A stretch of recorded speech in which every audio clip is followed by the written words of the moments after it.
Okay, now let us get some more evidence, right? We have some more Sodom and Gomorrah news. Now, let us pay attention, connect some dots, and ask some questions.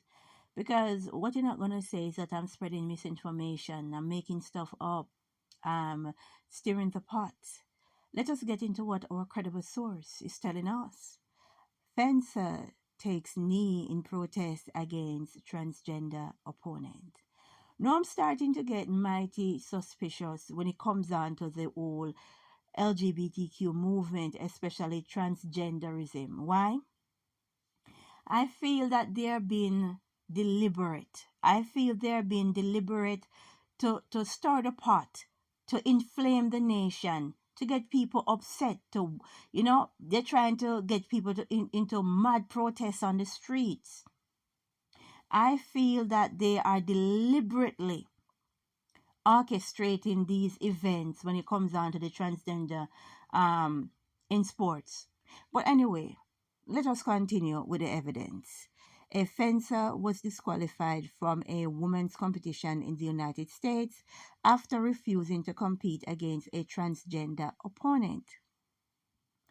Stephanie Turner took a knee in protest after standing on the piste before her bout against Redmond Sullivan at the University of Maryland. She was shown a black card and informed she would not be allowed to continue in the women's foil tournament. Pay attention to what our credible source have said. Women's tournament, not transgender tournament woman. There is a clear difference between a man and a woman. Regardless of the hormones a man is taking, regardless of the dressing up, regardless of the surgery, right? There is a difference between a man and a woman. We were created differently. So no matter how much surgery you take, no matter how much hormones you take, you are still a man. Your DNA says you're a man, you are a man. It goes to show you that this very powerful country that is supposed to be a world superpower don't know the difference between a man and a woman. And they keep stirring the pot when it comes down to transgender individuals in sports. They keep stirring the pot. I'm starting to believe that this is deliberate. They're trying to get a rise out of the people. Let us continue.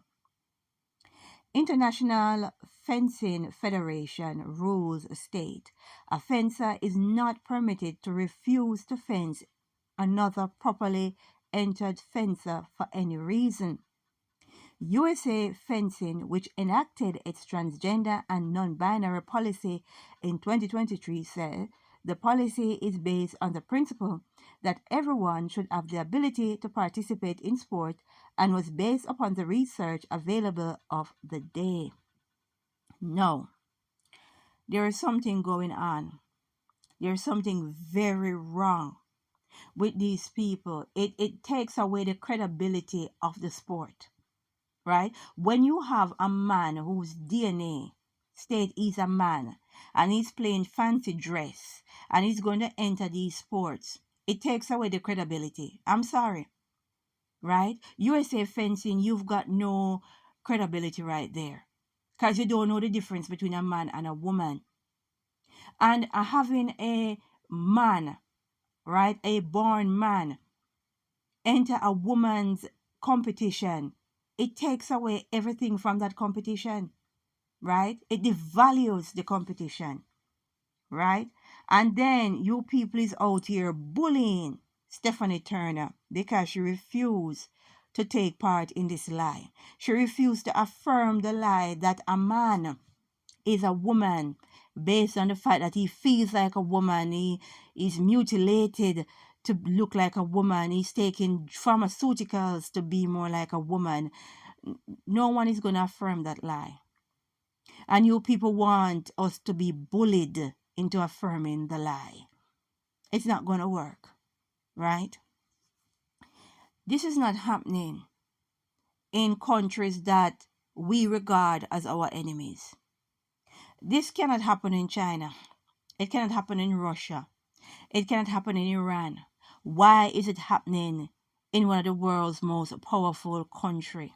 Why?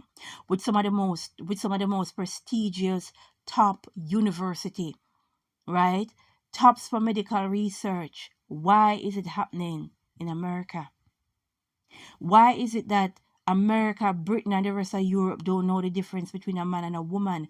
Why is it important to push this agenda on your people? Why is it so important for us to affirm this lie? At the end of the day, we cannot go to court and tell a lie. We will be charged for it. But yet still, you want us to affirm the lie that a man is a woman. Right? This transgender lie you want to affirm. Something is going on, and people need to understand that there's a deeper reason behind this transgenderism and transgender individual in sports. There is a bigger agenda surrounded, and it's very spiritual. It's very spiritual, and it's very antichrist, because you need to understand, for the antichrist to reign, it needs darkness. It doesn't need any light. So people have to start bowing to the golden calf, which is the LGBTQ agenda. They want you to bow to this agenda. They're going to force you to bow to the agenda, because in order for the antichrist to reign, they need to take away all light out of this world. They need to destroy the covenant between a man and a woman, the covenant of a family. Now take a listen to what Stephanie had to say as I say, glory be to the Most High. For him, because I have no choice as a woman, as a female, in where I compete. I am a woman, and I have an athletic disadvantage to men. Initially, I told them that I was refusing defense because this person is a man and I am a woman, and this is a women's tournament, and I refused defense on principle. My opponent was a little bit confused, thinking that I was maybe hurt, and I said, no, I am refusing defense to you because I'm a woman and you are a man. I have much love and respect for you, but I will not compete against you. His response was, okay, but there's a member of the board of directors here, and he supports me, and there's a policy that says that I'm a woman and I'm allowed to compete in the women's tournament, and if you do this, you're going to get black carded.